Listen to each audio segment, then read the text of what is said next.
Sa famille a tenté de la tuer parce qu'elle était tombée enceinte 3 mois plus tôt. Bolu avait toujours été la fille parfaite de son petit village. Les autres mères la montraient en exemple lorsqu'elles grondaient leurs propres enfants. « Pourquoi ne peux-tu pas être comme Bolu ?» disait-elle. « Regarde comme elle aide sa mère. Regarde comme elle salue les anciens. » Son père était le diacre principal de l'église du village. Sa mère dirigeait le groupe de prière des femmes. Le nom de la famille était respecté dans chaque recoin du village. Ils étaient très respectés. Bolu avait 17 ans et était belle. Elle n'avait jamais causé le moindre souci à ses parents. Chaque matin avant l'école, elle balayait la cour. Elle aidait ses frères et sœurs plus jeunes à faire leurs devoirs. Elle ne répondait jamais et ne rentrait jamais tard. Puis Michael arriva au village pour les vacances de la saison sèche. Il logeait chez sa tante. Il avait 18 ans et venait de la grande ville. Sa tante habitait 3 maisons plus loin que la famille de Bolu. Michael était différent des garçons du village. Il portait des vêtements coûteux et parlait français avec un accent citadin. Il remarqua Bolu au puits du village. Il était patient et gentil. Peu à peu, Bolu se mit à attendre avec impatience le moment de le revoir. Ils devinrent amis. Ils se retrouvaient sous le grand manguier derrière l'église quand personne ne les voyait.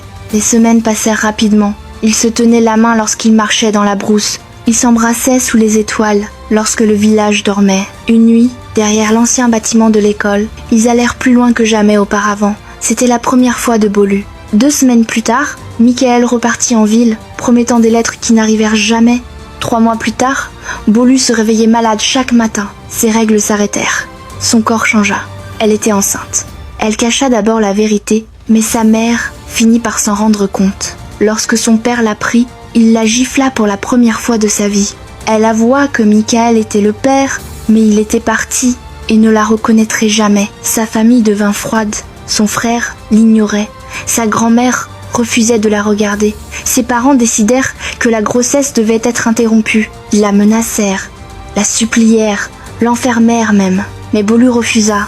Elle ne tuerait pas son bébé. À mesure que son ventre s'arrondissait, ses parents réalisèrent qu'il manquait de temps. Bientôt, tout le village saurait. Leur réputation serait détruite. Son père perdrait sa position à l'église. Les menaces devinrent sérieuses. Son père lui dit que si elle apportait cette honte à la famille, il n'aurait pas d'autre choix que de l'arrêter définitivement. Bolu vit le désespoir dans ses yeux et comprit qu'il ne bluffait pas. Un soir, sa mère lui apporta le dîner. La nourriture avait un goût étrange, mais Bolu avait faim et mangea tout.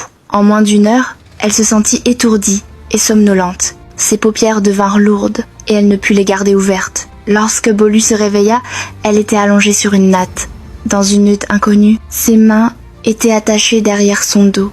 À travers l'embrasure de la porte, elle vit ses parents parler avec une vieille femme. Celle-ci comptait de l'argent.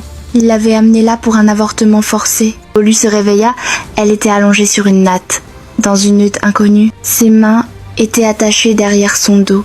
À travers l'embrasure de la porte, elle vit ses parents parler avec une vieille femme. Celle-ci comptait de l'argent. Il l'avait amenée là pour un avortement forcé. Les cordes étaient lâches. Silencieusement, elle se libéra et se glissa vers un trou dans le mur. Au-delà se trouvait la brousse. Bolu courut pieds nus, les épines déchirant sa peau, la peur la poussant en avant. Au coucher du soleil, elle atteignit la route principale. Un camion chargé d'ignames s'arrêta. Le chauffeur, gentil, sans poser trop de questions, lui offrit une place jusqu'à la ville du marché. Lorsque ses parents découvrirent sa disparition, Bolu était déjà loin. Elle se tenait à l'entrée de la ville du marché, avec pour seule possession une robe déchirée. Bolu fit son choix. Elle ne retournerait pas en arrière. Elle trouverait un moyen de survivre seule. Son ancienne vie était terminée. Sa famille était perdue pour elle.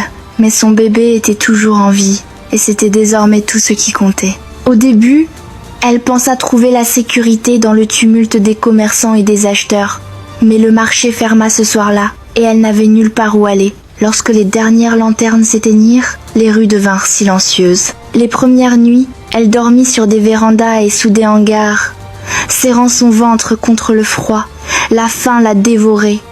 Lorsqu'elle mendiait de la nourriture, elle était insultée, moquée ou harcelée par des hommes qui voyaient sa détresse comme une opportunité. Au 5e jour, elle était faible, évanouie, trempée par la pluie, convaincue qu'elle mourrait avec l'enfant encore en elle. Une veuve nommée Mama Ireti la trouva et la ramena chez elle. Elle offrit à Bolu un abri, de la nourriture et des soins. Dans sa petite maison, Bolu retrouva peu à peu des forces. Quelques mois plus tard, elle donna naissance à un garçon en bonne santé. Sa présence lui redonna le courage de vivre. Au village, les tantes de Michael apprirent la vérité par la mère de Bolu, qui leur confia en secret sa culpabilité et sa peur. Elles informèrent Michael, qui fut dévasté. Il chercha Bolu dans la ville du marché, mais la manqua de peu. Elle était déjà partie plus loin dans la grande ville avec Mama et Reti. Avec le temps, Bolu revint discrètement au village, non pas chez ses parents, mais chez les tantes de Michael. Elle voulait que Michael sache qu'il avait un fils. La tante facilita le contact, et Bolu et Michael commencèrent à échanger à distance. Bien qu'il étudiait à l'étranger, il accepta ses responsabilités et promit de la soutenir. Sa famille accueillit Bolu et son enfant dans leur maison en ville. Ils la renvoyèrent à l'école afin qu'elle puisse reconstruire sa vie. Lorsque Michael revint enfin, il retrouva Bolu et leur fils. Ses parents, eux, ne surent jamais rien. Sa mère se réjouissait en secret que sa fille soit en vie et en sécurité.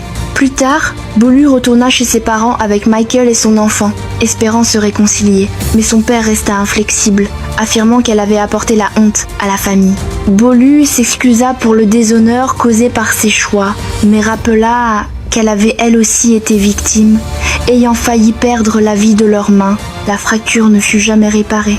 Les yeux de sa mère exprimaient la tristesse, mais l'orgueil de son père ne laissait aucune place au pardon. Bolu s'éloigna, consciente que sa relation avec sa famille ne serait plus jamais la même. Elle choisit de rester là où elle était acceptée, d'élever son enfant avec dignité et amour, et de construire sa vie parmi ceux qui avaient choisi la compassion plutôt que l'honneur.